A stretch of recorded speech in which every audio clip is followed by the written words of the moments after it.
Vous l'avez dit, les entreprises ne font pas tout, le comportement d'usager c'est important, mais quand même, les entreprises c'est important puisque c'est elles qui vont mettre en œuvre la totalité des postes à réhabiliter. Il va falloir pour ça faire des travaux coordonnés. Et une des réponses à tout ça, ça peut être de se grouper, avoir un groupement d'entreprises pour traiter plusieurs postes. Donc je vous passe la parole, Christophe Julien, du groupement EFI-RENO, pour nous présenter votre groupement.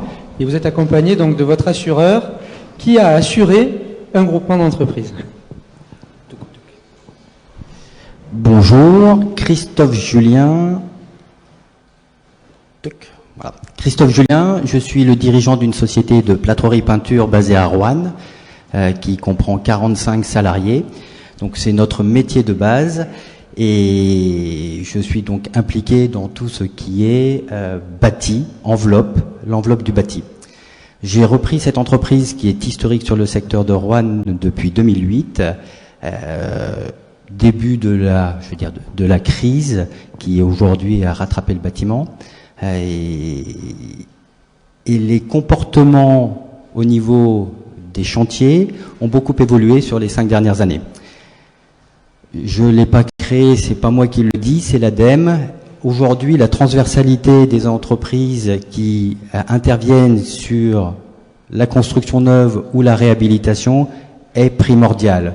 Or, c'est une dérive qu'on peut constater aujourd'hui sur tous les chantiers.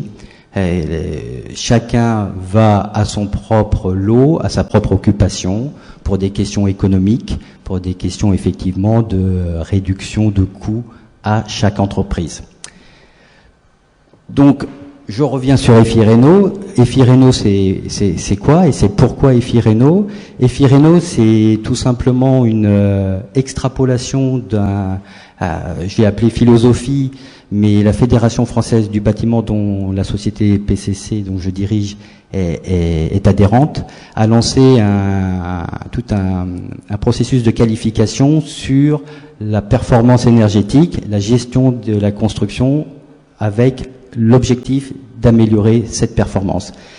Ce label est appelé les pros de la performance. Aujourd'hui, il est reconnu comme Grenelle de l'environnement. On reviendra tout à l'heure pour le mettre en avant. Il y avait donc toute cette philosophie qu'on a inculquée à notre entreprise, dans ses pratiques, dans son appréhension du chantier. Lors de ces formations, on a fait la connaissance d'un certain nombre d'autres acteurs du bâtiment, du second œuvre, du gros œuvre. Donc, on s'en est rapproché. Tous les adhérents aujourd'hui du groupement EFI Énergie sont pros de la performance, donc partagent cette même vision.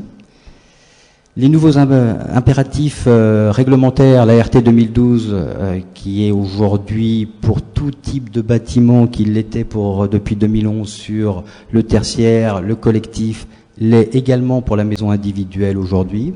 Donc ce sont que les bonnes pratiques qui peuvent aujourd'hui promettre un résultat performant au niveau de la construction. Le constat malheureux, oui, c'est ce que j'ai dit en préambule, c'est-à-dire que les obligations économiques d'exécution sur le chantier ne donnent pas le niveau de performance escompté au départ. Et je peux en parler très librement, puisque aujourd'hui je suis à traiter une enveloppe dans le bâtiment. Si mon électricien, ou si l'électricien en l'occurrence, sans viser les électriciens qui sont dans la salle du tout, mais doit traverser cette membrane, il est aujourd'hui fort probable qu'il la traverse sans prendre plus de préoccupation que ça, et il nuit donc, s'il n'est pas converti à cette même philosophie de la performance globale, il nuit de toute façon au résultat du bâti. Et dernier point qui a fait que EFI-RENO aujourd'hui a été mis en place, les 5 membres du groupement EFI-RENO aujourd'hui sont des personnes qui ont misé sur l'avenir. Julien tout à l'heure a parlé de la rénovation, c'est le marché de demain. Je pense que tous les acteurs du bâtiment en sont conscients. La difficulté, c'est de le mettre en route dès à présent. Mais c'est sans conteste le marché de la construction de demain. Donc, tout autant de points qui nous ont motivés autant que nous étions à mettre en pratique nos espérances, nos philosophies. Après, c'est une question d'opportunité et de rencontre. On n'est pas plus intelligent que les autres. Et lors d'une réunion à la Fédération du bâtiment autour des pros de la performance, il nous a été donné de rencontrer 2 personnes qui ont fait l'étincelle, le catalyseur. C'est le cluster. Michael de Chalondar va vous le présenter tout à l'heure, qui aujourd'hui anime un certain groupe et un mouvement autour de la performance énergétique et en particulier autour du bâtiment. Et on a parlé tout à l'heure de Olivier Sidler, qui est un thermicien qui a beaucoup d'expérience dans ce domaine, dans la réhabilitation et dans la construction performante. Donc, on a rencontré ces gens-là autour d'une table et il avait été fait état d'un appel à candidature pour un projet innovant, entre autres un groupement. Nous avons, avec d'autres collègues du bassin rouennais, mandatés à participer à cet appel à projet. On a proposé l'idée d'un groupement de seconde œuvre et les gens qui le constituent aujourd'hui ont tout de suite adhéré dans l'idée et se sont engagés à fond. Donc c'est une rencontre des entrepreneurs qui sont motivés, qui sont tous sur certains corps d'état. Alors je vais les citer. Il y a 2 plâtriers peintres, isolation, qui sont les plus gros acteurs de la rénovation quand même, parce que quand on intervient sur l'enveloppe, il y a beaucoup de travaux induits sur les finitions. Un électricien du bassin rouennais, DNE, un couvreur plombier, Raquin-Duchon, et un menuisier, entreprise Gardette, menuiserie intérieure et menuiserie extérieure. Donc ce sont 5 acteurs du second œuvre qui se sont réunis. C'est le groupement EFI-Réno. Ce sont tous des sociétés historiques. Les collaborateurs de nos 5 entreprises se connaissent, les conducteurs de travaux se connaissent sur les chantiers, ont l'habitude de pratiquer ensemble les rénovations, les constructions, et ce qui facilitait grandement, et on s'était rapprochés non seulement au niveau des entrepreneurs et des dirigeants, mais également au niveau des structures chantiers. Après, les bonnes idées ont des fois des longs chemins de parcours. Après, il a fallu construire notre offre. Le tout, c'était qu'on avait l'idée. Après, il a fallu effectivement qu'on réunisse les différents éléments que constitue l'offre commerciale, à savoir une offre globale de performance énergétique. Il a fallu trouver un assureur. Ça a été le plus long des chemins. Mon intervenant de gauche pourra en témoigner, puisque notre première rencontre a été en septembre-novembre 2011, et le groupement a vu sa constitution effective, tout outil mis en œuvre en novembre 2012, avec de longs palabres avec l'assureur, pour savoir qui était responsable de quoi, qui concevait quoi. Mais je vais laisser revenir Cyril là-dessus. Les banques, aujourd'hui on a parlé beaucoup d'argent, je vais vous la faire courte. Comment motiver un monsieur propriétaire de 65 ans d'une maison individuelle qui a un problème, c'est le surcoût de 1 000 € par an qu'il paye en énergie, tout simplement, comme Yann l'a dit tout à l'heure, en lui proposant d'en dépenser 30 000. Donc il faut faire quand même preuve d'innovation commerciale pour le convertir à notre idée. Sachant que nous savons que nous avons raison. Nous sommes tous entrepreneurs du bâtiment, c'est bien connu. Donc le marketing a été important. On savait, que le marché était là, disponible.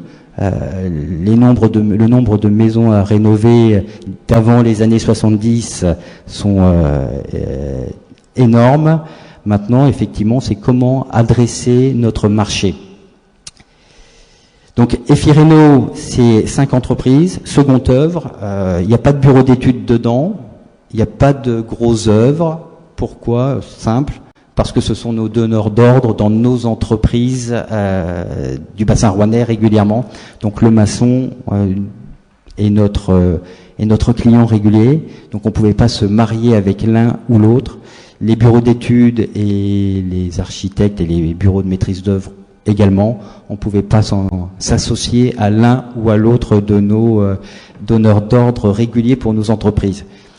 Donc c'est aujourd'hui une organisation qui propose une offre globale de performance et d'amélioration sur la performance énergétique au travers confort, embellissement.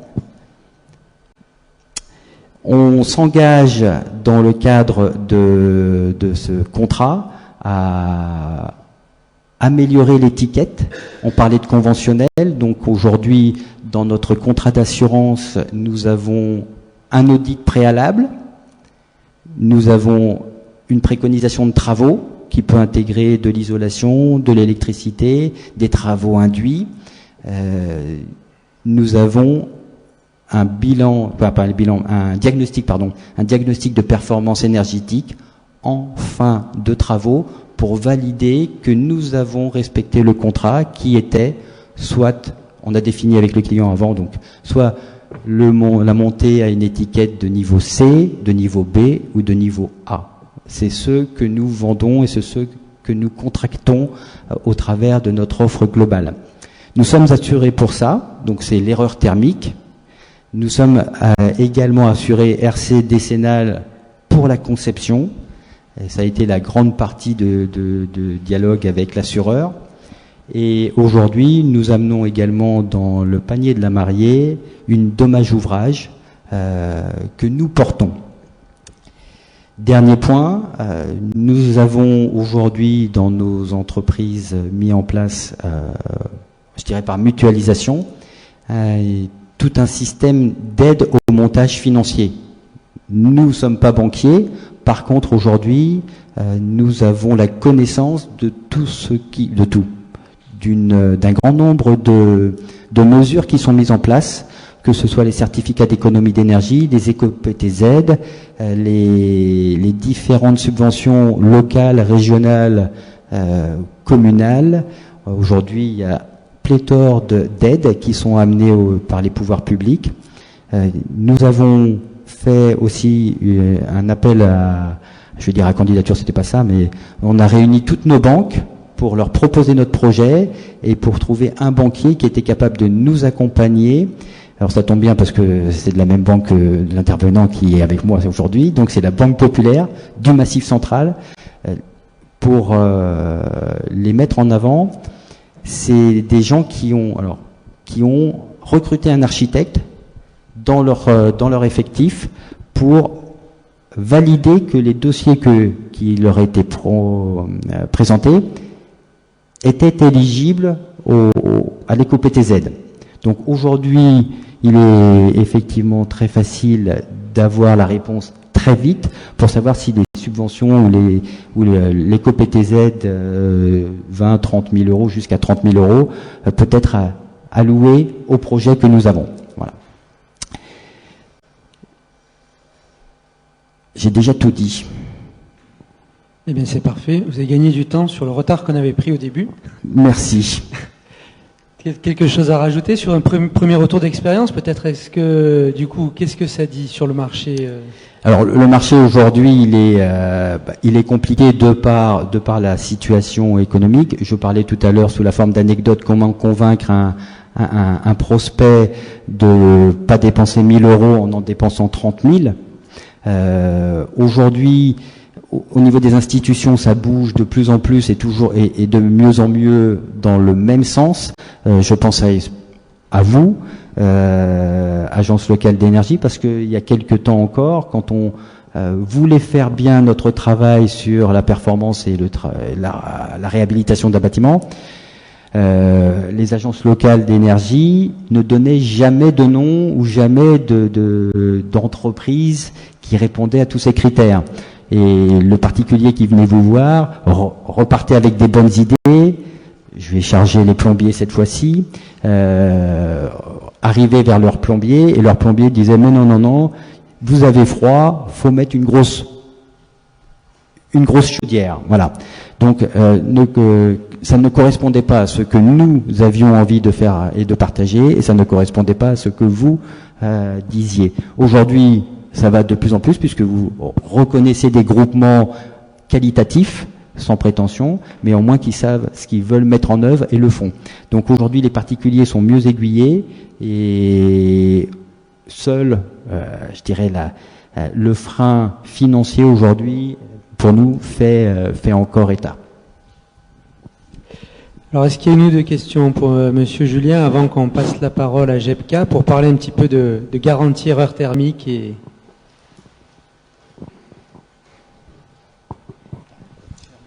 Au-delà de l'aspect qualitatif dont je ne doute pas, vous avez fait un groupement d'entreprises qui ressemble à une mini-entreprise générale.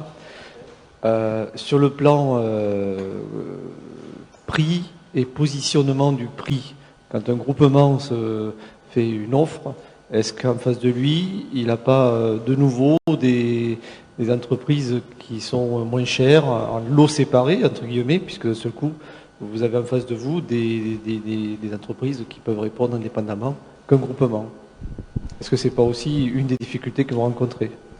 Alors, le prix est la difficulté que nous rencontrons aujourd'hui, non pas au titre du groupement, mais au titre de nos entreprises. Je parle de la mienne PCC, nous sommes pros de la performance, on a envie de bien faire le job, de prendre le temps pour faire, on parle de membrane d'étanchéité à l'air, pour faire le bon job. J'ai le même problème juste avec PCC par rapport à un auto-entrepreneur qui va acheter son matériel chez Brico Dépôt, met de la laine de verre en prétendant qu'il fait de l'isolation au même titre que moi. Moi, sur PCC, j'ai fait un calcul, j'ai voulu aller vers de la performance. Voilà, c'est ce que je vais vendre. Et j'ai le différentiel prix dès ma société. Aujourd'hui, dans le groupement Efireno, on met rien en plus. On veut juste vendre au prix normal de nos sociétés. C'est le challenge qu'on a fait. Donc, on mutualise les dépenses qu'on pourrait avoir au sein d'Efireno, mais le but étant aujourd'hui, moi j'ai ma problématique au sein de mon entreprise, de remonter le niveau de mon prix à son juste prix. Je ne sais pas si je suis clair, mais aujourd'hui je suis tassé par le marché. Je parlais tout à l'heure des coûts de non-qualité que je peux récupérer sur un chantier du fait de mauvaises interconnexions entre intervenants. Une membrane percée, un test d'étanchéité, négatif à la fin. Généralement, je suis le plus puni parce que j'ai fini les peintures et qu'il faut trouver la fuite et qu'il faut que je défasse mon placo, que je refasse les peintures. Donc, je suis le plus puni. Je finance Efireno aujourd'hui par la recherche de non-qualité, de zéro non-qualité. Voilà. Donc, mon problème, il n'est pas le prix, le surprix, le surcoût que je rencontre avec Efireno, que nous rencontrons avec Efireno, mais que je rencontre et que nous rencontrons au titre de nos entreprises. Oui, bonsoir.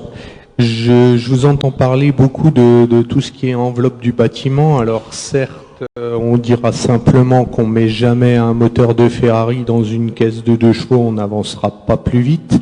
Mais qu'en est-il après de la source d'énergie qui quand même doit constituer le petit appoint après une rénovation de ce type enfin au niveau du chauffage par exemple, ou alors de l'eau chaude sanitaire tout simplement. Est-ce que vous êtes également associé avec un chauffagiste? J'ai pas très bien entendu peut-être. La réponse est oui. Dans le groupement, il y a un plombier chauffagiste, Raquin-Duchon, la société Raquin-Duchon. D'accord. Donc, quand on intervient, en fait, on intervient globalement. Il est généralement un des éléments moteurs de la prospection, dans le sens où lui, il est appelé pour une chaudière, pour une défaillance de chaudière, et quand il constate, et c'est la démarche que les pros de la performance ont, quand il constate qu'il y a d'abord un défaut d'enveloppe, de menuiserie, d'isolation générale, avant même de préconiser une chaudière qui pourrait correspondre à l'état existant ou à l'état initial du bâtiment, il intervient d'abord en tant que représentant d'Efireno en disant la bonne pratique, c'est... Voilà. Et là, on va hiérarchiser les interventions. D'accord. À son niveau, quels sont les produits plébiscités pour l'eau chaude sanitaire et le chauffage, par exemple, sur la majorité de vos chantiers? Alors, je vais reprendre juste chaque cas est particulier, c'est-à-dire qu'on parlait tout à l'heure de finance aussi, j'interviens un petit peu transversalement, mais on n'est pas là non plus pour vendre je vais dire la dernière unité de production d'eau chaude sanitaire ou d'eau chaude ou de chauffage. Je prends un cas que nous avons aujourd'hui. On va minimiser et essayer de faire en sorte que le retour sur l'investissement soit le plus court ou le plus pertinent possible.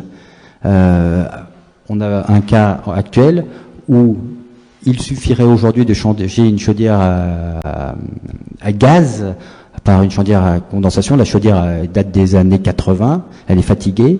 Et aujourd'hui, le monsieur nous dit, mais moi je voudrais faire plus pour la planète. Il a une sensibilité écologique et nous demande effectivement d'intégrer beaucoup plus d'énergie renouvelable. Voilà.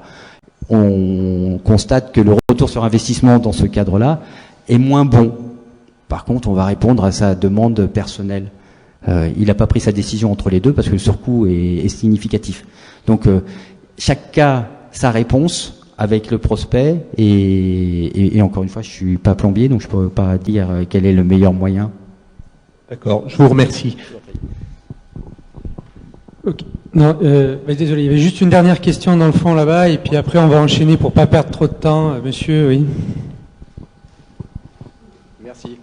EFI-Reno, c'est une offre globale uniquement destinée au secteur du particulier, ou ça peut aussi s'adresser à, par exemple, à l'offre du marché public? Alors, toutes nos entreprises travaillent avec les donneurs d'ordre public sur des ensembles collectifs tertiaires ou particuliers. EFI-Reno, quand on parle de EFI-Reno de maison individuelle, c'est parce que ça a été déjà tellement compliqué à faire valider notre compétence de conception auprès de l'assureur sur la maison privée, que officiellement dans notre projection, on dit c'est le propriétaire de maison individuelle. Maintenant, on travaille de plus en plus en rapprochement aujourd'hui avec des bureaux d'études ou des bureaux de préconisation qui sont contents aussi d'avoir un contractant général, puisque comme on disait, nous avons dû nous revêtir de la stature de contractant général pour porter le projet. Donc aujourd'hui, on est capable de faire et du collectif et du marché public, bien que le marché public ne soit pas aujourd'hui prêt à faciliter la vie des groupements d'entreprises permanents. Ok, merci. Donc Cyril Delaye, assureur du groupement EFI-Reno. On a parlé de vous plusieurs fois, ça a l'air compliqué d'assurer un groupement. Vous entendez ça un peu? Et par ailleurs, il y a un autre point qui est intéressant, parce qu'aujourd'hui on parle de rénovation thermique performante. Vous vous positionnez en apportant une garantie sur l'erreur thermique. On a vu avec Villeurbanne Habitat qu'il pouvait y avoir des écarts entre les calculs et les résultats. Alors parlez-nous un petit peu de votre travail d'assureur dans le groupement et puis plus particulièrement de cette position par rapport à la garantie d'erreur thermique. Donc Cyril Delaye, je suis associé du cabinet GEPCA, qui est un cabinet de courtage lyonnais. Je vais simplement faire une petite explication sur les différents réseaux de l'assurance. Donc vous avez les assureurs, les réseaux de distribution, donc vous avez les réseaux directs, qui sont par exemple Massif, MAF, les agents qui sont mandatés par les compagnies d'assurance, type AXA, Allianz, et puis vous avez les courtiers qui sont mandatés par les clients. Et donc on représente les clients auprès des compagnies. Tout simplement pour vous dire qu'on a un panel relativement large du marché de l'assurance. Donc je vais commencer par... je vais prendre un exemple concret, je vais m'appuyer sur l'exemple d'EFI-Reno. Donc EFI-Reno a une offre globale de rénovation énergétique de bâtiments. Donc c'est un contractant général qui a un marché de louage d'ouvrage de conception, de coordination, de réalisation avec une garantie de performance énergétique. Donc comme Christophe vous l'a dit, sa demande c'est d'avoir une garantie de responsabilité civile, de responsabilité civile décennale et également d'avoir une garantie de performance énergétique.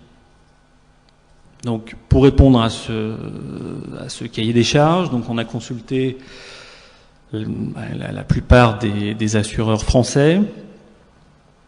À sa demande de couverture, comme vous avez pu le comprendre, on a eu une réponse.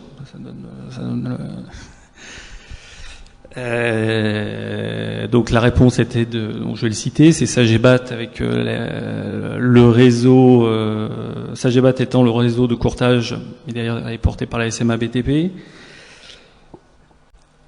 Et donc pour répondre à sa demande, on a pu avoir donc une garantie de responsabilité civile décennale, d'erreur thermique et également de tout risque chantier de dommages ouvrages. Donc, quels étaient les préalables de l'assureur?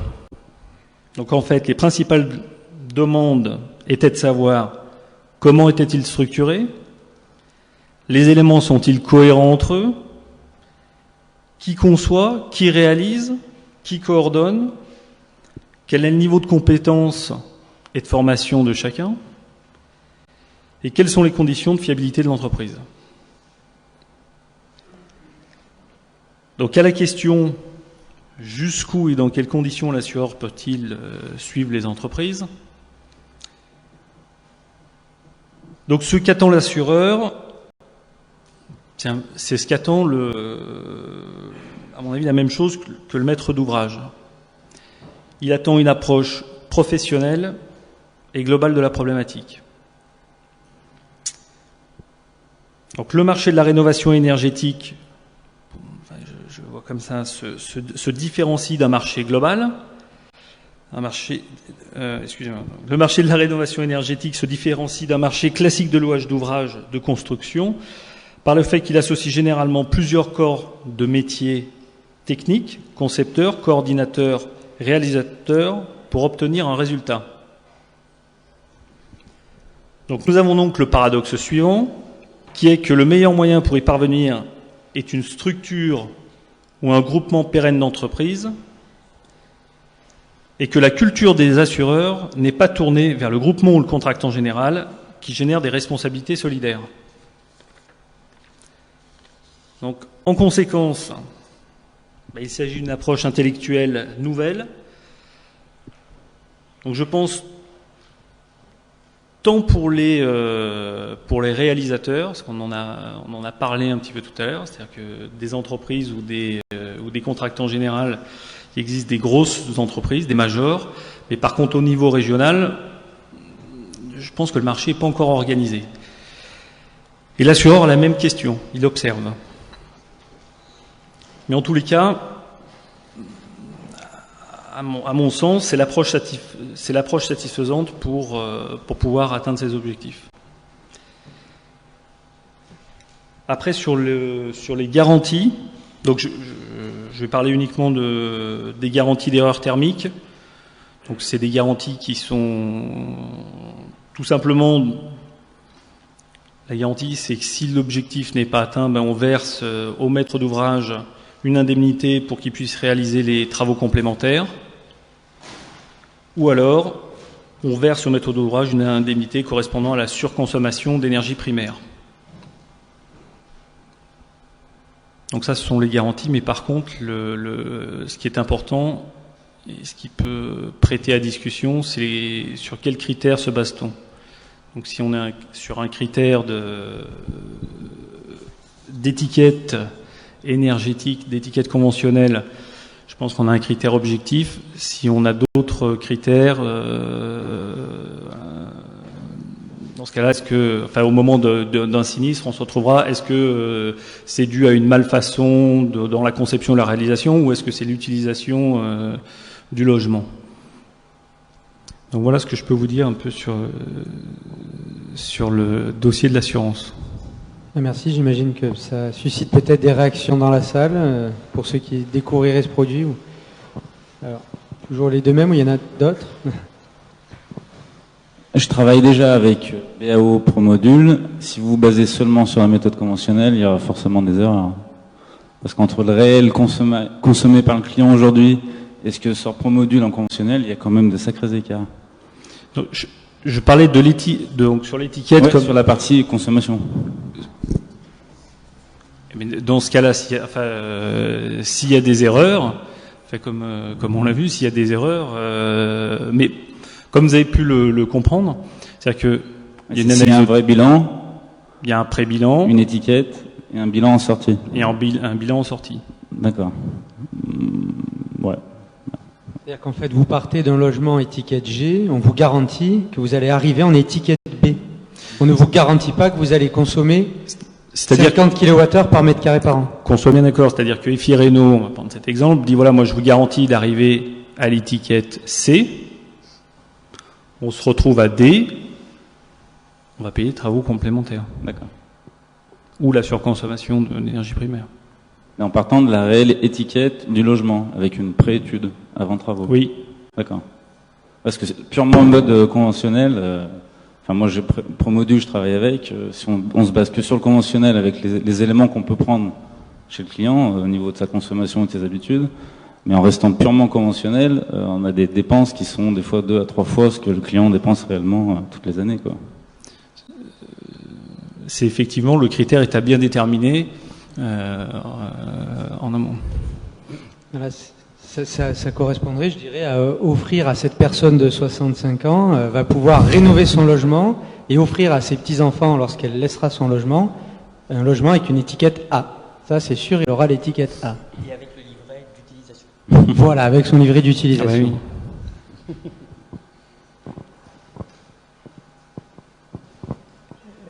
Et vous, cette garantie que vous proposez sur le surcoût des consommations, du coup, vous la basez sur quelle durée?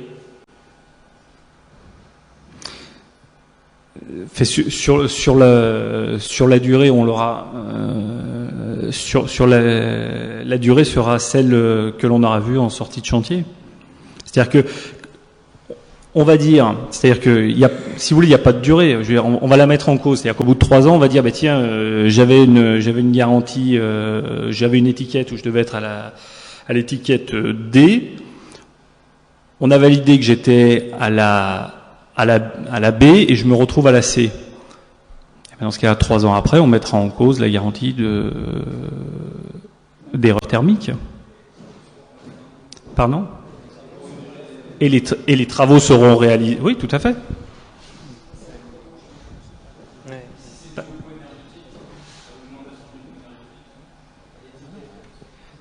Là, on est sur l'étiquette.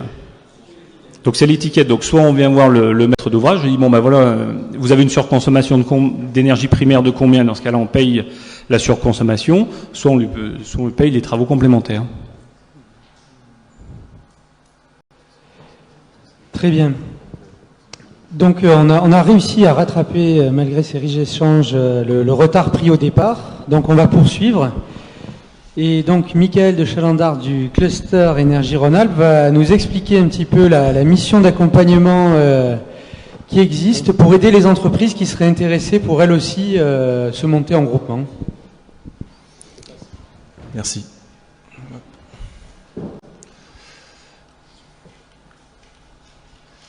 Bonjour à tous. J'ai un temps assez court, alors du coup je vais essayer d'être efficace pour vous faire comprendre ce que nous on peut apporter justement à des entreprises au sens large, architectes, bureaux d'études, économistes et entreprises du bâtiment diverses et variées, justement pour se regrouper. Donc vous avez eu là un cas pratique, alors c'est idéal pour moi d'intervenir maintenant, parce que là, vous avez bien compris ce que c'est qu'un groupement, ses objectifs, son offre globale. Donc voilà, nous en fait en tant que cluster, alors rapidement on est un réseau d'entreprises en région Rhône-Alpes, dans le domaine de l'éco-bâtiment. On est missionné par la région pour aider les entreprises à se développer. Et on a donc lancé une action qui vise à accompagner concrètement la création de groupements permanents. Alors je fais tout de suite la différence avec les groupements momentanés d'entreprises, qui eux agissent historiquement sur un chantier, c'est un one-shot, il y a une convention conjointe ou solidaire. Nous, on accompagne la création de groupements permanents qui justement vont travailler ensemble. Ce sont des entreprises, une fois de plus au sens large, qui vont travailler ensemble dans la durée. Et donc, dans le meilleur des cas, comme le cas d'EFI Renault, avoir créé, du moins ensemble, un véhicule juridique qui va formaliser tout ça. Voilà. Donc en fait, on a lancé une expertise de 5 journées qui permet d'accompagner la création de groupements. Donc EFI Renault y a répondu. On a actuellement accompagné 12 groupements en Rhône-Alpes. des groupements très divers et variés, sur différents marchés, que ce soit le neuf, la rénovation, les marchés publics ou les marchés privés, des groupements très divers et variés, comme je l'ai dit, donc à la fois des groupements de maîtrise d'œuvre, l'architecte, le bureau d'études, l'économiste, qui ensemble vont créer un groupement de conception, donc à destination de n'importe quel type de marché. Je citerai un cas où il y a un GIE qui s'est créé, un autre ce fut une SARL, une SAS. C'est ce type de structure qu'on peut voir apparaître dans ce cadre-là. On a également accompagné la création de groupements de mise en œuvre. Alors là, l'exemple typique et exemplaire, c'est le groupement FI Réno. Là, c'est un GIE, mais on a aussi eu le cas de coopératives ou d'associations. Et puis, on a des groupements où il y a vraiment l'offre globale, l'architecte, le BE, l'économiste et les entreprises qui ensemble, et là je vais prendre un exemple, c'est le groupement L'Îlot 2 qui est à Voiron, ensemble portent une offre globale dans le neuf ou dans la rénovation. Donc voilà, pour concrètement vous expliquer ce que ça peut donner. Le groupement L'Îlot 2 qui est à Voiron propose à des maîtres d'ouvrage publics et privés d'ailleurs la construction de bâtiments modulaires à ossature-bois. Voilà. Donc ils intègrent, c'est une association. Alors ça c'est aussi un modèle, donc j'aurai pas le temps de m'étendre là-dessus. Il y a différents modèles justement, et nous, notre expertise d'accompagnement, donc les 5 journées sont adaptées pour aider les chefs d'entreprise à travailler, j'ai envie de dire, à se coordonner d'abord sur les questions d'organisation. J'aurais dû d'ailleurs commencer par ça, parce que le problème principal d'un groupement, c'est pas de trouver le bon véhicule juridique. Ça, c'est ce qui arrive à la fin. Je suis pas trop mes slides, mais c'est pas grave. Le problème principal d'un groupement, c'est comment on se coordonne ensemble, comment on s'organise, comment on crée des règles de fonctionnement. Voilà. Parce qu'on a une vision peut-être différente, on a du pouvoir à partager, on a finalement aussi un partage des tâches, un partage des gains, et tout ça, ça se prévoit, ça s'organise. Donc c'est pas une fois que le groupement est existant, avec une structure juridique justement, qu'il faut se pencher sur cette question-là. C'est en amont. Donc c'est une fois de plus que nous on apporte durant ces 5 journées d'accompagnement. C'est également travailler donc sur la relation des chefs d'entreprise. Dans un second temps, on va travailler sur cette question du véhicule juridique, sur l'assurance. Et puis, de manière globale, évidemment, comme pour toute entreprise, il y a un accompagnement sur la stratégie du groupement, le domaine commercial, le marketing et la communication. Car évidemment, une fois qu'un groupement est créé, formalisé, il faut évidemment en faire sa promo. Donc ça peut être par l'intermédiaire d'un site web. Et FI Réno en a un d'ailleurs. Il faut avoir un logo, il faut avoir des plaquettes, enfin tout pour se faire connaître. Et c'est également indispensable. Je vais essayer d'en prendre un peu mon cours. Bon, ça, je vais passer parce que c'est vrai que je pensais avoir plus de temps, mais du coup, voilà, c'était un schéma. Alors, de loin, vous voyez peut-être pas, mais rapidement, c'est pour différencier les 3 cas de figure entre le moment où il n'y a pas de groupement, donc c'est à gauche. Donc, finalement, le maître d'ouvrage a un lien contractuel avec chacun des artisans, des entreprises, voire le bureau d'études de l'architecte. C'est ce qui se passe depuis la nuit des temps, j'ai envie de dire, dans le bâtiment. Au centre, vous avez le groupement momentané, donc c'est ce qui se passe sur un chantier. Puis après, finalement, ce qui est dommage dans ce cadre-là, c'est que les entreprises qui ont commencé à se coordonner et qui ont une convention de partenariat entre elles, conjointe ou solidaire, finalement, peuvent, sur d'autres chantiers, ne pas travailler avec les mêmes acteurs et ne pas bénéficier finalement de toute cette réflexion qui a eu lieu en amont du chantier, cette coordination qui a eu lieu sur le chantier, au bénéfice du maître d'ouvrage de ce chantier-là, et s'oublier. Et on en vient au 3e cas, c'est le cas des groupements permanents, où là, on va trouver des bons partenaires, des partenaires fidèles, si je peux m'exprimer ainsi, en qui on a surtout confiance, et avec qui on a instauré tout un système de règles de fonctionnement. Et là, je parle pas forcément que des chefs d'entreprise, c'est évidemment sur le chantier, les salariés qui ont pris l'habitude de travailler ensemble pour respecter le travail des uns et des autres. Et finalement, là on en revient aux 3 intérêts du groupement. Il y a un intérêt principal pour les chefs d'entreprise, enfin du moins pour les entreprises, c'est l'aspect business. C'est que le groupement permet, et surtout en ce moment, dans cette période économique absolument instable, et pas que dans le domaine du bâtiment, mais finalement ça permet aux chefs d'entreprise d'accéder par l'intermédiaire du groupement à des marchés auxquels ils n'auraient pas pu accéder seuls. On a vu le cas des FI Réno, c'est vraiment un exemple typique. Et du point de vue du maître d'ouvrage, il y a 2 grands intérêts. C'est la qualité, ça a été expliqué, et la maîtrise des coûts. Voilà. Alors, j'ai plus beaucoup de temps, mais donc voilà. Donc nous on a accompagné 12 groupements. Tu as un peu de temps, t'inquiète pas. J'ai le temps. Ouais. Donc nous on a accompagné. Alors j'ai mis 11, mais on en a un 12e là qui vient de. Donc 12 groupements en tout, très divers et variés, sur tout le territoire de la région Rhône-Alpes.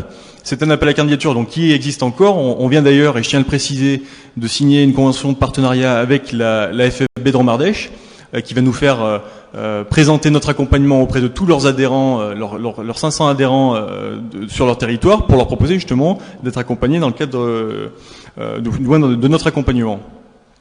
On travaille étroitement aussi, parce que là je fais le focus sur la FFB qui est un des acteurs les plus avancés sur le sujet, mais évidemment avec tout un paquet d'autres partenaires, le syndicat des architectes, le syndicat des économistes, l'INTEC, le syndicat de l'ingénierie, le SINOV, et la CAPEB et les chambres de métiers. Voilà.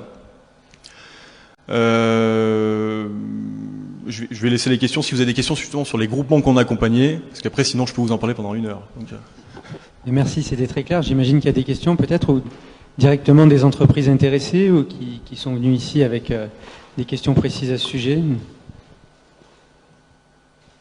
Non, mais c'est que j'ai été trop clair. Tu as été concis et clair. Ça veut dire, voilà. Ok, bon bah alors à ce moment-là, il est temps d'arriver au nerf de la guerre. Et on va avoir ici Monsieur Jean-Pierre Drus de la Banque Populaire qui va donc nous présenter une opération innovante qui se passe dans le pays voironnais.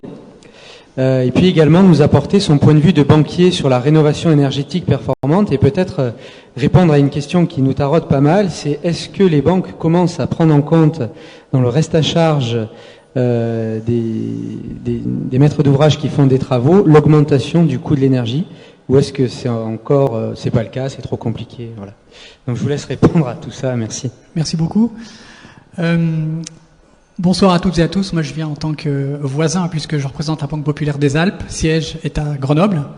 Donc la Banque Populaire des Alpes, très très rapidement, c'est notre zone d'intervention, c'est la dorsale alpine, depuis les agences les plus au sud, près de la Méditerranée, à Manosque, jusqu'à l'agence la plus au nord, Porte de Genève.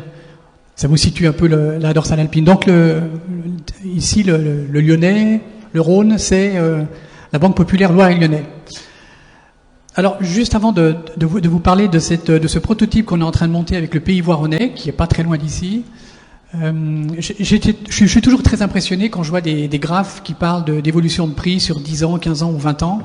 Ça m'impressionne toujours parce que je trouve que la vie économique d'aujourd'hui est extrêmement compliquée. Je l'ai jamais vue aussi compliquée qu'elle est au jour d'aujourd'hui. Et faire des prévisions à très court terme, c'est déjà compliqué. Donc faire des prévisions à long terme, ça l'est, j'ose même pas imaginer. En tout cas, chapeau, ça donne ça donne une direction, mais franchement, il peut se passer tellement de choses. En tout cas, j'en profite pour tirer un coup de chapeau aux chefs d'entreprise qui sont dans la salle, parce que je trouve que faire le métier de chef d'entreprise au jour d'aujourd'hui, dans le domaine du bâtiment, c'est très compliqué et ça se simplifie pas au fur et à mesure que les législations s'enchaînent. Donc bravo à vous. Cela dit, effectivement, on s'est, nous, Banque Populaire des Alpes, préoccupés de l'efficacité énergétique il y a déjà quelques temps. Et on a bénéficié d'une opération intéressante qui était en fait le lancement d'un programme européen qui s'appelle ELENA. Le programme européen ELENA a pour objectif d'accompagner les territoires dans la zone euro qui se lancent dans des opérations d'efficacité énergétique, de rénovation, à condition qu'il y ait un partenariat entre une banque territoriale et une collectivité territoriale. L'objectif de l'Union européenne, c'est d'atteindre les 3 fois 20. Vous savez, 20% de consommation d'énergie en moins, 20% de gaz à effet de serre en moins et 20% d'énergie renouvelable en plus dans le mix énergétique. En fait, l'Europe a missionné une banque allemande qui s'appelle KfW, c'est l'équivalent de la Caisse des dépôts en France, pour rechercher en France qui seraient les banques les plus intéressées par participer à ce projet. Ils ont trouvé le groupe BPCE, il n'y avait pas d'autres banques. Donc le groupe BPCE, c'est BP pour Banque Populaire, CE pour Caisse d'épargne. C'est le groupe qui chapeaute en fait les deux réseaux, Banque Pop et Caisse d'épargne, qui sont aussi indépendants d'ailleurs que Peugeot peut l'être de Citroën, entre parenthèses. Et donc, nous, Banque Populaire des Alpes, on était très moteurs sur cette opération, puisqu'on a appelé nos Parisiens à la tête du groupe en leur disant, nous, on veut être la banque de référence et on veut bosser sur ce dossier parce que ça a du sens. Ça a du sens parce que quand on est une banque territoriale, on finance les particuliers, on finance les chefs d'entreprise. Et quand on a financé un particulier qu'on connaît bien pour sa résidence principale, pour sa résidence secondaire ou pour les résidences qu'il loue, on est préoccupé de savoir aussi, et quand on finance aussi beaucoup de jeunes ménages pour l'acquisition de leur premier appartement, ça nous préoccupe de savoir comment est-ce que nos clients vont gérer l'impact de la hausse des coûts de l'énergie d'une part, et d'autre part de l'impact de la hausse des charges, des taxes, qui viennent aussi se grever à cette augmentation du prix de l'énergie. Donc on s'est dit qu'il fallait qu'on soit proactif dans cette logique-là, rester simplement à regarder ce qui se passe et puis à constater des défaillances, c'était pas acceptable. Donc on s'est dit qu'il était judicieux d'être un peu moteur et d'aller voir ce qu'on pouvait faire. Donc on est rentré dans le programme ELENA.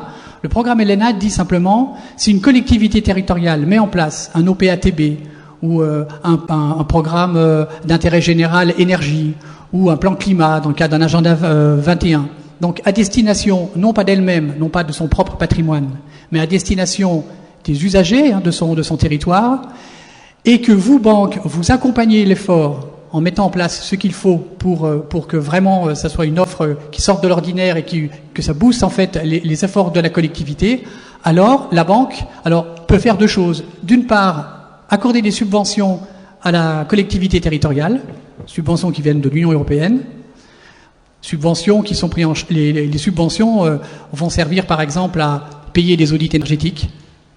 Elles vont servir par exemple à payer l'équipe d'animation qui va porter le projet, etc., etc. Et quant à la banque, elle peut se refinancer à des conditions d'accès à la liquidité très faciles. Et je peux vous le dire, au jour d'aujourd'hui, la liquidité, c'est un axe très fort pour les banques. Donc on s'est dit, ok, on y va.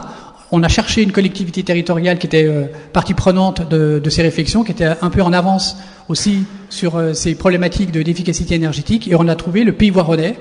Pays Voironnais, 90 000 habitants, Voiron donc pour la ville la plus importante, qui avait déjà lancé un OPATB il y a quelques années en arrière, 2007-2011, et en 2011, il tirait les conclusions, et les conclusions c'était plutôt bien, mais un gros échec dans un domaine, c'est la copropriété privée.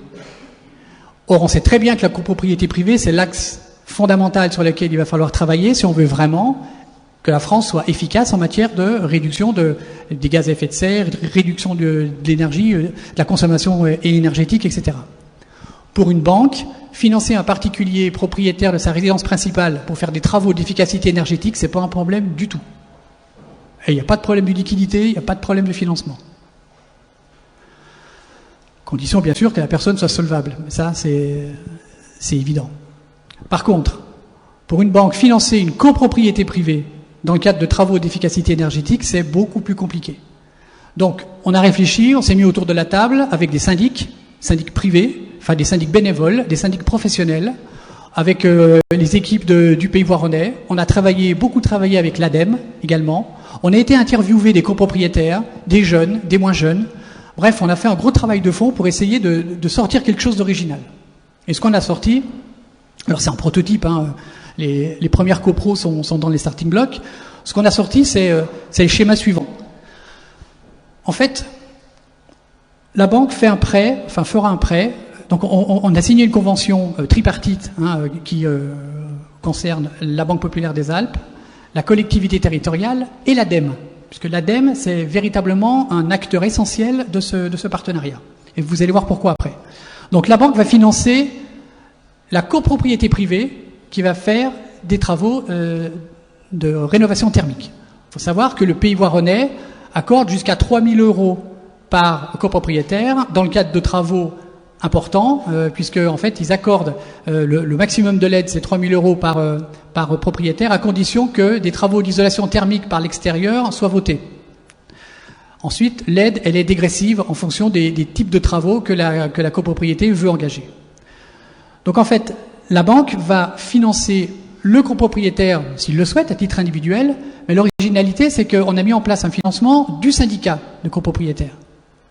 Donc en finançant le syndicat, on apporte une réponse aux propriétaires âgés qui disaient « moi ça sert à rien, ça m'intéresse pas à 70 ans ou à 65 ans de faire des travaux sur 10 ans ou sur 15 ans parce que de toute façon, après moi le déluge, de toute façon je bénéficierai pas de cette avantage. Et puis de toute façon, j'ai pas envie d'aller piocher dans mon livret A pour faire les travaux et puis faire un prêt à mon âge, ça n'est même pas la peine d'y penser. » Bon, le prêt fait à la copropriété, il n'y a pas d'assurance derrière, puisqu'on finance un syndicat de copropriétaires et pas le copropriétaire lui-même. En 2012, la loi a évolué concernant le régime de fonctionnement des copropriétés. C'est une loi qui s'appelle la loi Warsmann, qui a été votée en mars 2012, avec un décret d'application en novembre, je crois. Et cette loi, elle dit la chose suivante. Elle dit, quand un syndicat veut emprunter, il devra trouver une caution solidaire et indivisible. Cette caution devra être une banque ou un assureur. Pourquoi est-ce que la loi Warsmann est sortie? Puisque les copropriétaires, jusqu'à maintenant, disaient « Oula, moi faire un prêt, accepter un prêt au titre du syndicat, pas question, parce que je ne veux pas être responsable du fait que mon voisin ne paye pas sa quote-part. » Donc je dis non à tous ces systèmes de financement collectif. Mais la loi Warsmann a donc intégré cette dimension intéressante, et donc la banque, dans cette opération de financement de la copro, elle fait une chose qui est pas orthodoxe, mais bon, c'est un prototype, on va le faire. On fait le financement au syndicat et en même temps, on se porte caution vis-à-vis de ce même syndicat, comme quoi les choses vont bien aller jusqu'au bout normalement. C'est-à-dire que la banque est caution du propre prêt qu'elle réalise au syndicat. Alors comment ça c'est possible? C'est possible parce que on a mis en place une société de caution mutuelle qui s'appelle dans notre jargon la SOCAMI, c'est une société de caution Banque Pop.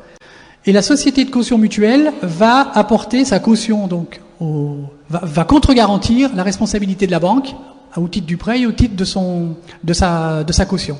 Et comment elle le fait? Eh bien parce que la collectivité territoriale du Pays Voironnais, par convention, récupérera les certificats d'économie d'énergie qui seront dégagés par copropriété du fait des travaux d'efficacité énergétique, les monétisera et les replacera à l'intérieur de la SOCAMI qui sera à son nom, d'accord? Et à la fin des prêts, à la fin des financements, elle récupérera l'intégralité des certificats d'économie d'énergie. Donc c'est par ce biais, en fait, qu'on contre-garantit le double risque porté par la banque, risque de non-remboursement du prêt d'une part, et risque d'être appelé à caution d'autre part. Ce qu'on a vu également, c'est qu'il était possible, puisque d'autres collectivités territoriales nous ont sollicité pour monter un projet semblable, l'autre possibilité, c'est ne pas mettre les certificats d'économie à l'intérieur de la SOCAMI, mais mettre une partie des subventions accordées par l'Union européenne. Et dans le cas du Pays Voironnais, par exemple, les subventions de l'Union européenne, c'était simplement une cerise sur le gâteau, elles n'avaient pas du tout été intégrées dans le plan global de financement. Donc ça ne pose pas de difficulté de mettre tout ou partie de ces subventions à l'intérieur du véhicule de caution. Ce qu'on a fait également pour continuer sur cette lignée, c'est donc ça c'est le rôle de la banque, c'est former nos collaborateurs dans les agences. On commence d'ailleurs au mois de juillet et ça va se développer sur septembre et octobre. On les forme sur un bagage qui s'appelle sensibilisation à l'efficacité énergétique. Donc c'est une formation qui dure une journée et c'est un bagage qu'on a monté d'ailleurs en lien avec l'ADEME. C'est un vrai travail de partenariat et c'est une vraie originalité également.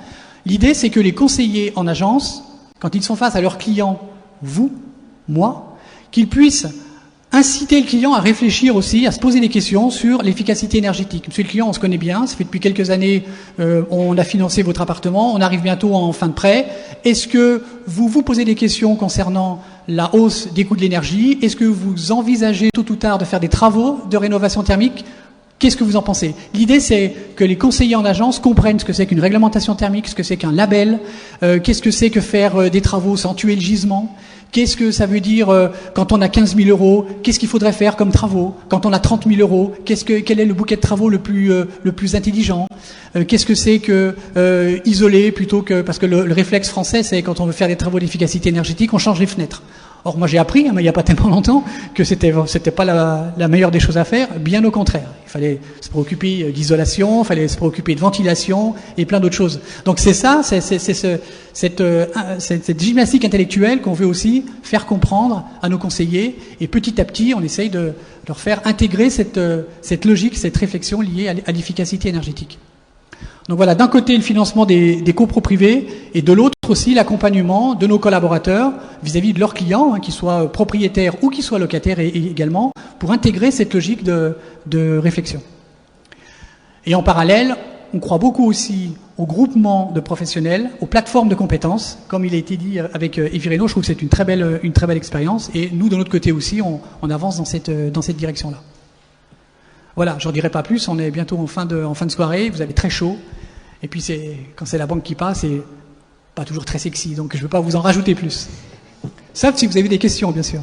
Merci, oui, peut-être quelques questions. C'est vrai qu'on dit souvent qu'il faut de l'ingénierie financière pour réaliser des rénovations énergétiques performantes. Là, ici, ça prend tout son sens. On voit qu'il y a un beau montage à réaliser.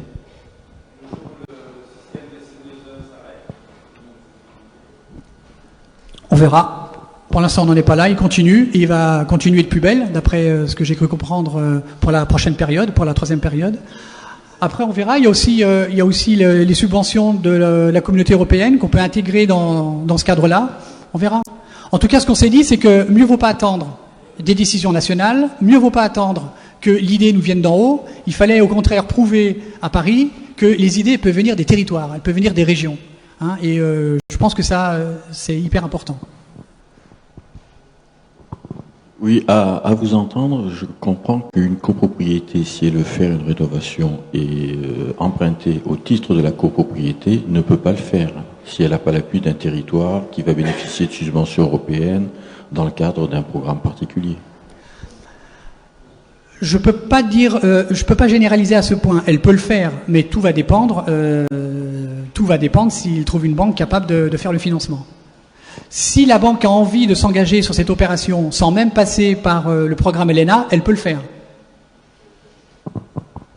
Pour nous, le programme ELENA était un moteur, parce qu'on n'a pas de problème de liquidité, de refinancement lié à cette opération. Elle va quand même avoir résoudre l'obligation de caution à travers la loi Westman.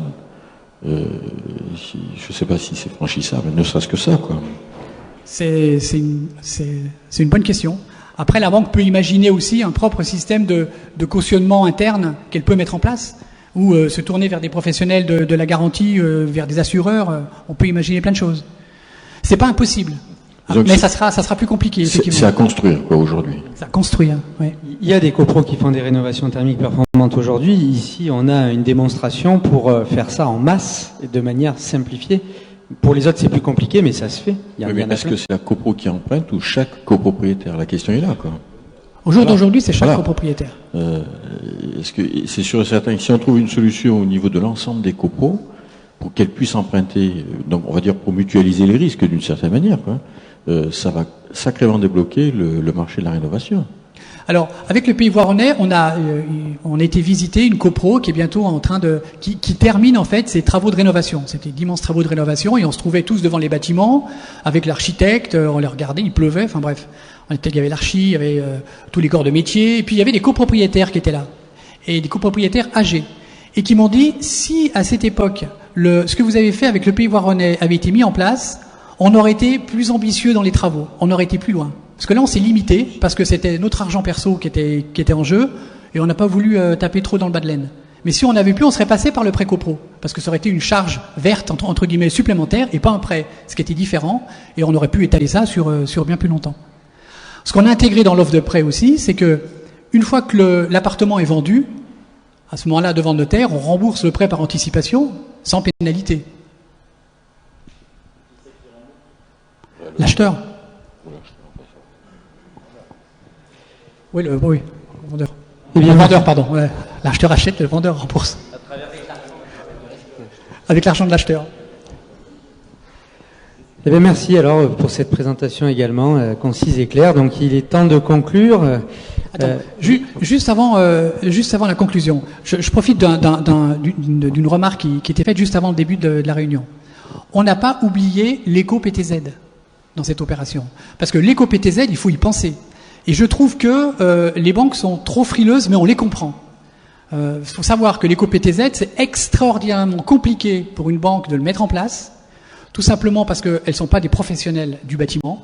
D'accord ? Je ne sais pas si vous avez en mémoire le formulaire A et le formulaire B, type devis, type facture, mais c'est hyper complexe. Dès qu'il y a la moindre virgule, c'est une anomalie.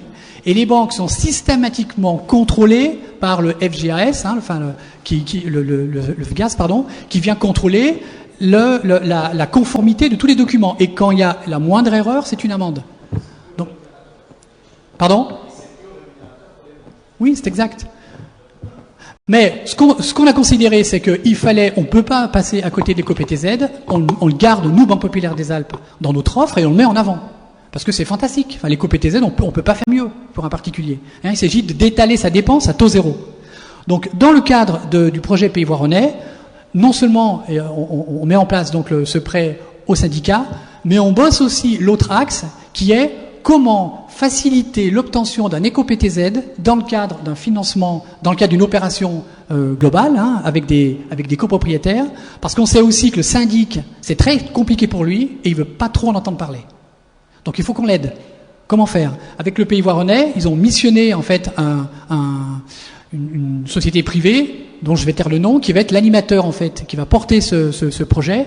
Et j'ai bossé, lundi j'étais avec eux pour voir ce qu'ils pouvaient faire eux, qu'est-ce qu'ils pouvaient prendre en charge pour faciliter la vie de la banque, du particulier qui veut faire son éco-PTZ et du syndic.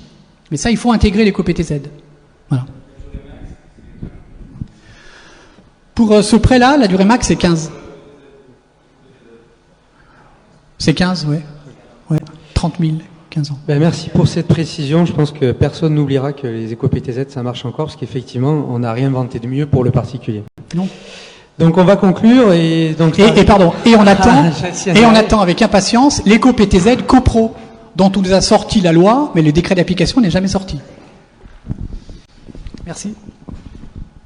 Comment ça marche alors, cette affaire? Il faut appuyer sur la petite flèche droite pour avancer. D'accord. Voilà, juste un mot pour introduire cette petite conclusion. La rénovation énergétique, on voit que ça peut marcher. La question, c'est de se dire, il y a des gens qui sont réunis pour savoir si ça pouvait devenir obligatoire. Et donc, ici, on va nous livrer les conclusions de ce groupe de travail qui s'est réuni pour réfléchir à cette question. Bonsoir à tous. D'abord, merci beaucoup de l'invitation. Et donc, je vais essayer de vous présenter assez rapidement, vu l'heure et la chaleur, ce qui a été fait dernièrement donc sur ce groupe de travail. Dites-moi comment je peux faire bouger ce truc-là. Voilà. Alors, le groupe de travail, c'est en fait une commande de Philippe Pelletier du plan bâtiment durable. Le plan bâtiment durable, c'est un regroupement de l'ensemble de la filière liée à la construction, qui, sous l'égide à la fois du ministère du Logement et du ministère de l'écologie, a demandé à la filière de se structurer pour faire une remontée d'informations et des propositions liées à la mise en place de tout ce qui peut être lié au développement durable dans le bâtiment, puisqu'on sait que l'enjeu dans le bâtiment du développement durable est essentiel. Alors, groupe de travail pluridisciplinaire, c'est parce que c'est assez techno, hein. Il y a un comité stratégique, un bureau, une AG, mais en gros, le comité stratégique où j'ai l'honneur de représenter la fédération, on doit quand même être une bonne cinquantaine autour de la table, donc ça reste quand même quelque chose d'assez lourd, mais que dédié au bâtiment. Alors, concernant ce groupe de travail, c'est une commande qui a été faite au plan bâtiment par les deux ministres, en disant, on a vu qu'il y avait une obligation qui avait été portée au niveau des tertiaires. Or, rien n'avait été fait ou réfléchi, du moins de manière un peu plus précise, sur la partie, sur le gros morceau, hein, qui est la résidence personnelle, c'est tout ce qui est lié au logement. Et donc, on nous a demandé dans un temps très réduit d'essayer de faire une réflexion sur ce sujet pour que il puisse être transmis au débat sur le DNTE, sur le débat national sur la transition énergétique.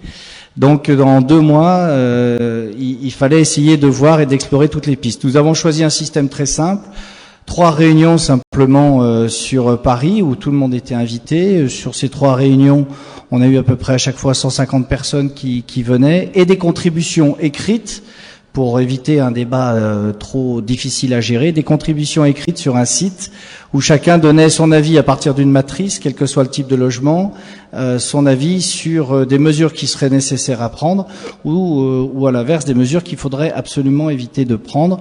En gros, on a eu à peu près 1500 pages, 250 contributions, donc un gros boulot pour essayer de dépioter ça, avec une remise du rapport cette semaine à Pelletier et qui pourra donc le remettre au DNTE.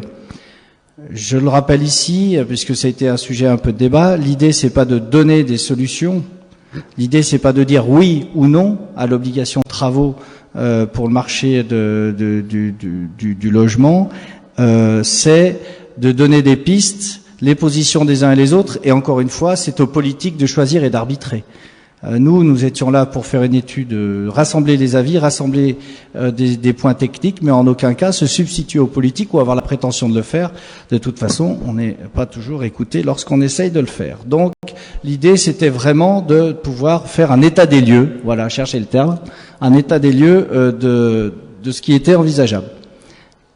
Alors, conclusion, c'est que, j'y reviendrai à la fin, il n'y a pas eu d'accord sur le fait, notamment entre Raphaël Claustre et moi, sur le fait que une obligation de travaux était indispensable et nécessaire pour arriver. On en reparlera à la fin, mais par contre, on est arrivé à une conclusion commune sur des constats que je veux simplement rappeler très rapidement ici, des constats communs qui, je pense, seront partagés par tous. Chaque fois, on l'a fait avec les logiques des uns et des autres de manière assez honnête, enfin, me semble-t-il. Le premier constat, c'est que si rien n'est fait, et compte tenu de ce qui existe, l'objectif de moins 38% de consommation du parc existant et de 500 000 rénovations par an ne seront pas réalisés. Ça, c'est clair. C'est-à-dire que dans l'état actuel, à la fois des réglementations, des aides ou des obligations, ce chiffre-là ne peut pas être atteint s'il n'y a pas un changement sur différents points. Pour arriver à atteindre le facteur 4, il faut avoir une vision à beaucoup plus long terme de l'état de notre parc qu'une vision parcellaire que nous avons actuellement, c'est-à-dire qu'on n'a pas réellement une photographie précise en France de l'état des parcs, quel que soit qu'ils soient en social, en privé, en individuel, en diffus ou en copropriété. Pourtant, si on veut atteindre cet objectif du facteur 4, très clairement, la rénovation du parc résidentiel, c'est la condition sine qua non. C'est ce que vous disiez tous ici, c'est quand même le gros du marché, et que si on s'attaque pas à ce marché-là, on peut raconter ce qu'on veut, les objectifs ne seront pas réalisés. Donc il y a bien une nécessité d'une rupture forte entre ce qui existe aujourd'hui et ce qui doit être mis en place demain pour y arriver. Alors, c'est là où les entreprises interviennent. Parmi les adaptations qui sont indispensables pour l'obtenir, il faut réellement qu'il y ait une meilleure structuration de l'offre des entreprises. Et ça s'impose. Donc c'est un peu le sens des actions que nous faisons avec FIBAT et la promotion du RGE, reconnu Grenelle de l'environnement, qui a été abordé par toi, Christophe, dans toutes ses composantes. Ce qui est sûr, c'est qu'une offre, elle doit toujours rencontrer une demande.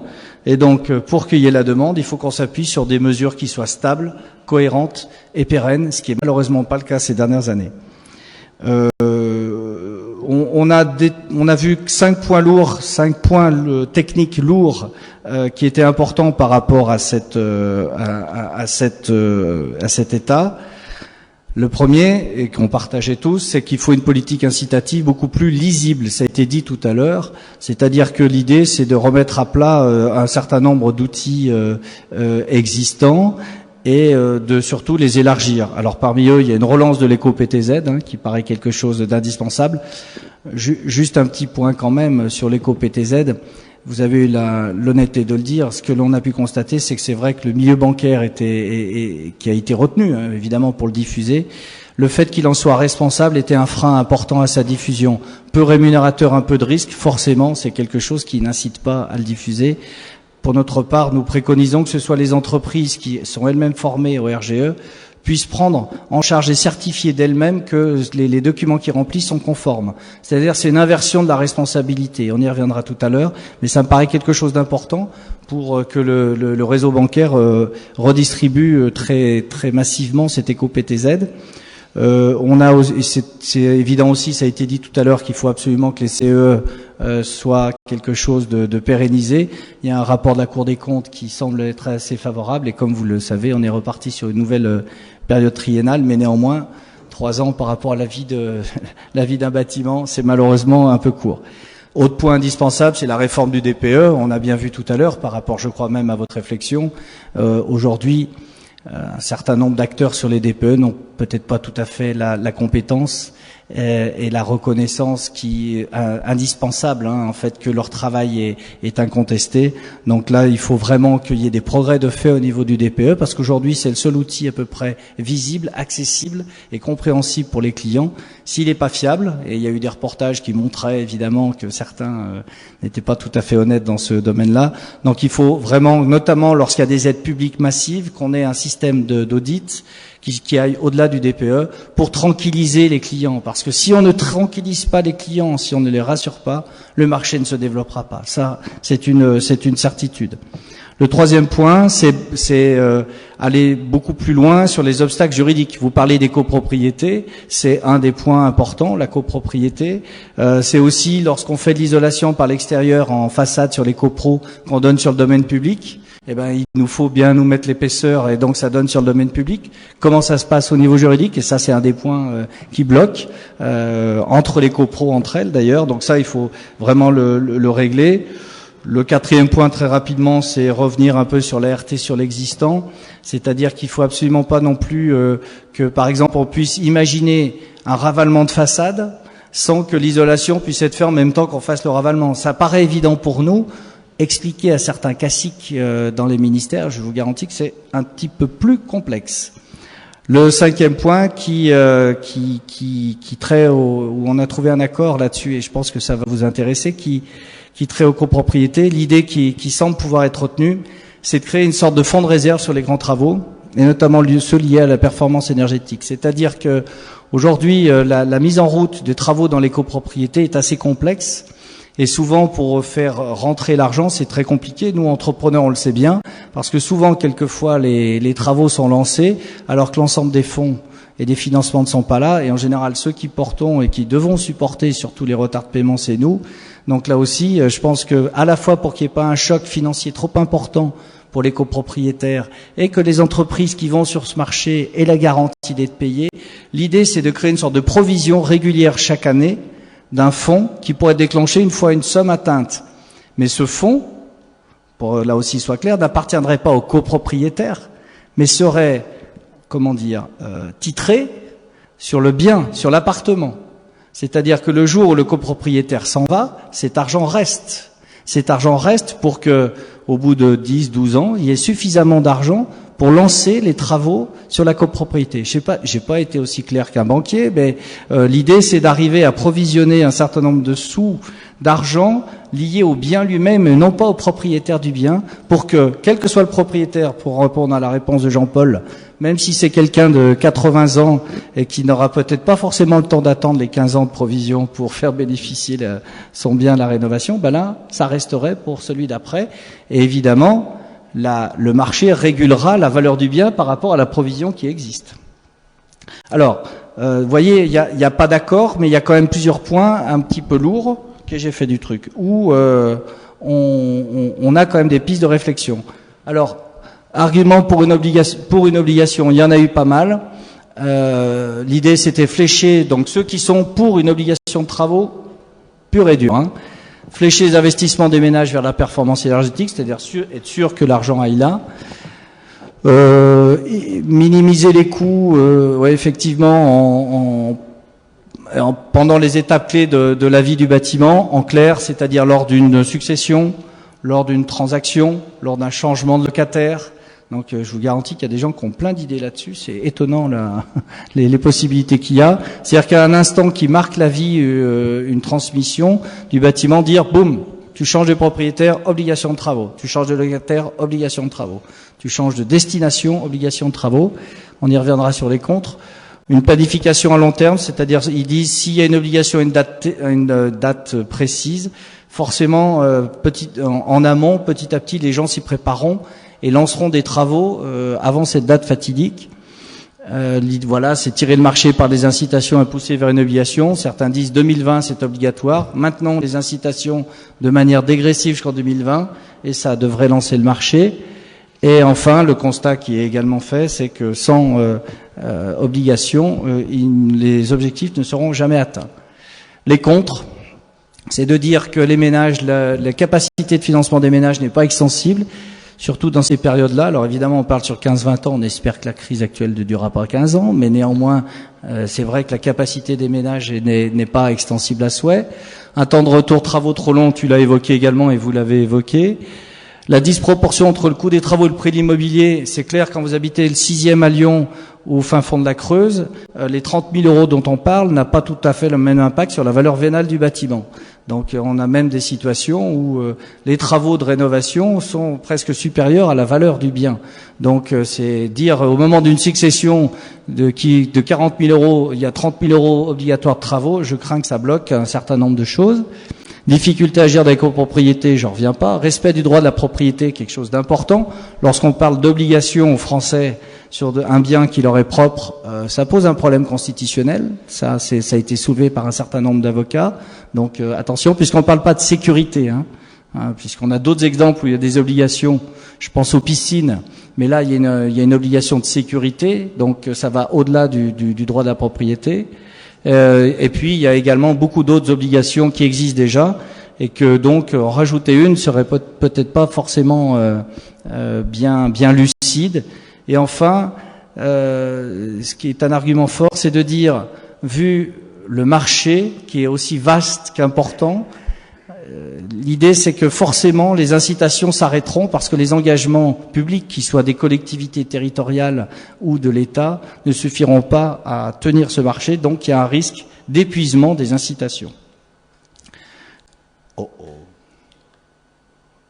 Non, j'ai loupé, non? C'est où? Moi je suis maçon, je suis pas... Voilà. Voilà. Alors au niveau de notre fédération, c'est clair que pour nous l'obligation serait coûteuse et malheureusement peu efficace, même si au demeurant ça pouvait paraître miraculeux. Certains l'ont vu comme ça en disant obligation de travaux. Vive les travaux et allons-y. Le problème, c'est que malheureusement c'est pas aussi simple parce qu'il se pose toujours le problème de la solvabilité des ménages. Un élément aussi important, c'est le blocage du marché. Si par exemple vous avez un bien qui est loué, qui est pas en très très bon état, là encore, si la valeur du bien est faible et que les travaux à faire sont trop importants, il risque d'avoir un retrait de ce bien du marché locatif et malheureusement, ça risque d'être d'ailleurs ceux qui sont aujourd'hui dans des situations les plus difficiles, qui risquent d'avoir encore plus de difficultés à trouver des logements. Donc il faut être très prudent et surtout voir les études d'impact des mesures. Disproportion par rapport au marché, on l'a vu. Risque de travaux bâclés fait à minima, ça c'est une grosse crainte de la profession. Là encore, on prend l'exemple des piscines. Lorsqu'on a rendu obligatoire les travaux de mise en sécurité des piscines, qu'est-ce qui s'est passé?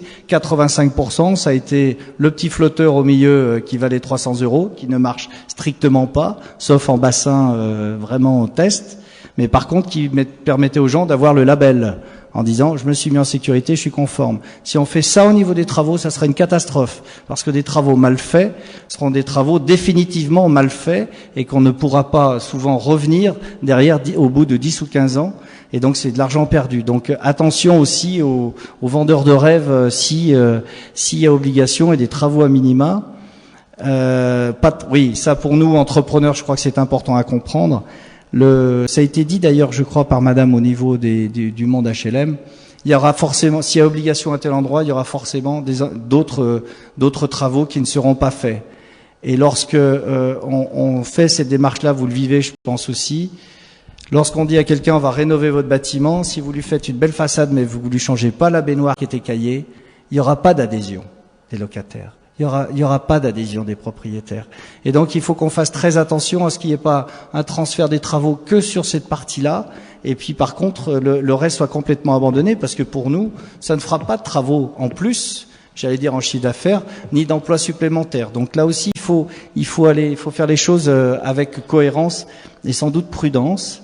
Risque du retrait des marchés des biens immobiliers, c'est ce que je vous ai dit. Donc nous, très clairement, ce que l'on privilégie, c'est la voie de l'incitation, et non pas la voie, mais juste la voie de l'incitation. Et je crois que c'est par un effet d'entraînement que l'on arrivera à rendre ce marché mature, et qui expliquait que ça conduira à rendre et améliorer l'habitat des gens. Ça passe aussi par une pédagogie sur le problème qui sont liés à ça, sur les avantages économiques, comme vous l'avez très bien dit. Mais tout ça nécessite une pédagogie pour qu'il y ait une adhésion et non pas une contrainte. Si on rentre dans la contrainte, il y aura rejet. S'il y aura rejet, malheureusement, je crains qu'on n'y arrive pas. Donc, les formes d'incitation, elles sont vraiment à préciser. Pour notre part, fédération, je parle pas du groupe de travail. L'idée, c'est peut-être se rattacher à un système de type bonus-malus sur les impôts, suivant effectivement le niveau de performance. Je dis bien les impôts et non pas des droits de mutation ou autres, pour pas bloquer. Avec un seuil variable dans le temps qui pourrait permettre une amélioration progressive du parc, c'est-à-dire que les incitations seraient de moins en moins fortes, entre guillemets. C'est-à-dire, si vous rénovez rapidement, vous auriez une grosse économie d'impôt, et puis si vous attendez trop, cette économie d'impôt serait plus faible. Donc, on voit que ces travaux débouchent assez rapidement sur tout un tas de pistes, et surtout, ce que l'on demande, c'est qu'il y ait une étude des conséquences avant d'affirmer un certain nombre de choses. On veut absolument faire des études d'impact. C'est un marché trop important pour nos entreprises. Ça a des conséquences beaucoup trop importantes sur beaucoup d'opérateurs, notamment H&M. Il faut savoir que le monde de l'USH est contre l'obligation de travaux pour des raisons de moyens. Et puis, c'est sans doute là où c'est quelque chose d'essentiel et qu'il faut rappeler. Il faut vraiment que la demande soit aussi accompagnée par nos entreprises au niveau d'une offre qui soit cohérente, qui soit prête et qui soit responsable. Il faut savoir que ça date il y a 2 heures. Cécile Duflot a fait un communiqué pour annoncer que l'éco-conditionnalité serait applicable en France à partir du 1er juillet 2014. C'est une vraie avancée, et c'est pour nous l'aboutissement quand même d'un combat qui date depuis 2011. C'est quoi l'éco-conditionnalité? Sur ce terme-là encore très techno, c'est donner des avantages à ceux qui sont formés, à ceux qui connaissent le métier, et donc c'est quand même donner aussi une garantie à nos clients qu'ils auront des travaux de qualité. En clair, quelqu'un qui a fait FIBAT, qui a l'agrément donc Calibat RGE, pourra directement valider ses devis, et son client bénéficiera automatiquement de l'éco-PTZ. Quelqu'un qui n'aura pas eu cette formation, qui n'aura pas le label RGE, ne pourra pas faire bénéficier ses clients de l'éco-PTZ directement du moins, puisqu'il faudra qu'il aille chercher un tiers certificateur qui viendra valider que les travaux qu'il propose, donc ça pourrait être encore vous, mais surtout que les travaux qu'il a faits sont bien conformes, donc un surcoût pour le client. Donc naturellement, les clients iront vers les entreprises formées, vers les entreprises certifiées et qualifiées, qui leur permettra d'avoir à la fois l'éco-PTZ et à la fois le crédit d'impôt développement durable. Donc mes chers collègues entrepreneurs, artisans et autres, c'est tout ce qui sera aide publique, y compris, je pense, des collectivités territoriales, ne pourront être utilisés par les clients finaux que si les entreprises qui mettent en œuvre sont elles-mêmes RGE. Donc ça paraît rien, mais c'est essentiel, parce que ça veut dire qu'on a 1 an pour se préparer, pour être tous formés, avoir ce label, donc FIBAT, et qu'ils deviennent pros de la performance énergétique. C'est-à-dire que aujourd'hui, Rhône-Alpes est en avance par rapport à d'autres régions de France, mais en gros, je crois le chiffre, c'est 7500 entreprises en France qui sont plus ou moins RGE. Donc sur 300 et quelques mille. Donc c'est 700 000 artisans. Donc voyez un petit peu le boulot qui reste à faire. Mais là, c'est quand même le premier signe fort de l'État qui dit les gens formés, les gens qui sont qualifiés et labellisés, on va les aider à solvabiliser leurs clients. Donc c'est une vraie étape, c'est un vrai soulagement pour nous, et je pense que ça débloquera les éco-PTZ, parce que ça veut dire que nous, entreprises RGE, entreprises pro de la performance énergétique, nous serons à même de faire les dossiers pour les banques, enfin pour les clients, pour leurs banques, et que la banque n'aura pas à prendre de risque puisqu'il y aura le tampon RGE, donc elle n'aura qu'à monter techniquement le prêt, mais en tout cas à ne pas s'inquiéter en cas de contrôle du FIGAS, que ça puisse être retoqué. On peut pas demander à un banquier de contrôler un devis technique, c'est vrai, c'est pas leur métier. On leur demande de faire des prêts par contre, mais on leur demande pas de faire un contrôle technique, c'est à nous de le faire. De toute façon, on l'assume. Quand il y a un problème chez le client, celui qui assume, c'est l'artisan ou l'entrepreneur. Donc autant aller au bout, on va se former à ça, on va donner la labellisation, et au moins on débloquera les éco-PTZ qui sont un magnifique outil qu'on veut absolument développer encore plus avec l'aide de l'État. Et à ce moment-là, on va solvabiliser nos clients, donc solvabiliser un marché. Voilà, mes chers merci amis. pour cette conclusion très riche. Et on va encore, et pour le scoop, peut-être profiter d'échanger encore un peu avant d'aller au cocktail pour qu'on puisse échanger de manière plus informelle. Mais bon, après tout ce que vous venez nous livrer, il y a peut-être des questions à la table, des remarques ou dans le public avant qu'on se rende au cocktail. Ouais, mais j'ai une question sur la position de la FFB vis-à-vis de l'objectif que vous avez cité de 500 000 rénovations par an. Aujourd'hui, cet objectif, la réponse jusqu'ici, c'était il faut faire de l'incitation. Une des conclusions du groupe de travail, c'était si on ne fait rien, l'objectif sera loin d'être atteint. Donc j'en déduis qu'effectivement, il faudra monter le niveau des incitations. Je pense qu'il a échappé à personne que les finances publiques sont pas extensibles. Et ce que nous montre l'exemple d'autres pays voisins, l'Allemagne, qui est aussi dans une démarche d'incitation bien plus élevée qu'en France, c'est qu'aujourd'hui, ils ne sont pas du tout à la maille de leurs objectifs non plus. Ils rénovent 1% de leur parc par an, ça leur prendra un siècle ou deux pour le rénover entièrement. Nous, il faut 40 ans. Donc effectivement, la rénovation, l'obligation de rénovation pose des questions, mais est-ce que l'incitation permet de résoudre d'atteindre cet objectif? Dans l'état actuel des choses, non. C'est très clair. Je rappelle juste que les 500 000 logements à rénover, c'est pas un objectif donné par la profession. C'est un objectif donné par le candidat François Hollande et confirmé par le président Hollande et ses deux ministres. 500 000 objectif 2017, ce qu'on n'avait pas tout à fait compris lors de la campagne, mais que là, ça qui a été précisé. Mais dans l'état actuel des incitations, le constat, il est partagé, c'est non. Alors c'est vrai que les finances publiques aujourd'hui sont ce qu'elles sont. Tout le monde a bien conscience qu'elles ne sont pas extensibles. Mais de dire, par rapport à cette situation budgétaire générale, on va en faire une obligation et ça devient le problème des ménages, c'est à mon sens tout aussi irresponsable. Parce que les ménages n'ont pas aujourd'hui le moyen de payer ces 500 000 logements non plus bruts, j'allais dire directement s'il n'y a pas d'aide. Donc c'est en ça que je crois il faut peut-être avoir aussi des pistes. Tout n'est pas binaire dans la vie. Par exemple, on peut imaginer des pistes d'obligation s'il y a des retours courts, calorifugage d'un certain nombre d'éléments et autres, ce qui a été la piste allemande d'ailleurs. Hein. C'est-à-dire qu'ils ont fait des obligations à terme sur ce qui permettait d'avoir un retour sur investissement entre 7 et 10 ans. Et par les études qu'ils faisaient, où ils ont une mobilité qui est pourtant un petit peu plus forte que chez nous, de voir que les gens, c'était à peu près le temps de présence au sein d'un même logement, et que donc là, on pouvait arriver à faire admettre que cet investissement, il pouvait avoir un retour pour eux sur leur consommation énergétique directe. Par contre, sur un certain nombre d'autres qui sont plus longs, très clairement, sur 40 ans, si vous mettez pas d'incitation, et si vous ne mettez pas, tant qu'on n'aura pas une green value, c'est-à-dire une valeur verte des biens, c'est-à-dire où le marché comprendra que une maison rénovée vaut plus et énergétiquement moins consommatrice aura plus de valeur qu'une qui l'est pas, on n'y arrivera pas. Aujourd'hui, c'est pas le cas. Le prix de l'immobilier, je reparle du 6e. Vous avez un appartement dans le 6e qui est une passoire énergétique par rapport à un magnifique appartement, même dans une belle ville qui s'appelle Bourgoin-Jallieu. J'ai l'impression que le prix dans le 6e sera un peu plus important.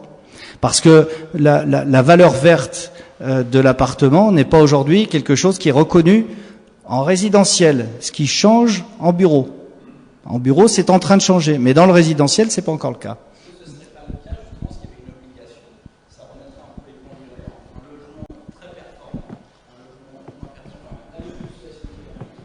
Oui, et ça va bloquer le marché.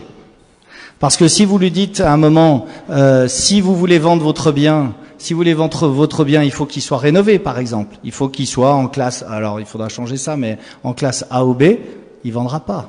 Vous voyez, c'est ça le truc, c'est, il y a des bonnes idées, enfin, il y a des très bonnes idées et qui sont louables, et, enfin, pour moi, je vous dis sincèrement, ça a été très enrichissant, ces échanges-là. Par contre, le pragmatisme nous oblige chaque fois à voir le revers de la médaille, voilà. Et que ce qui serait pire aujourd'hui dans un pays qui a des problèmes de logement, aussi bien sociaux que privés, je crois qu'il faut faire attention non plus à pas figer un marché. On voit que des fois, quelques petites mesures fiscales arrivent à figer un marché. Si on tape fort dans le lourd comme ça au niveau de l'obligation de travaux, moi, je vous garantis que s'il n'y a pas en face les incitations qui permettent de trouver les financements et une rentabilité, allez 10, 15 ans, on bloquera ce marché. Et on reviendra vite en arrière. Ce qui est terrible, c'est aussi ces va-et-vient permanents. C'est un coup on avance, un coup on recule. On parlait du tertiaire, on vote une belle loi, ça fait des mois qu'on attend un décret d'application. Comment voulez-vous qu'on soit crédible? Donc, il y a quand même, je pense qu'il faut pas mentir, il faut pas qu'on se mente. L'enjeu, il est important, il est partagé par tous.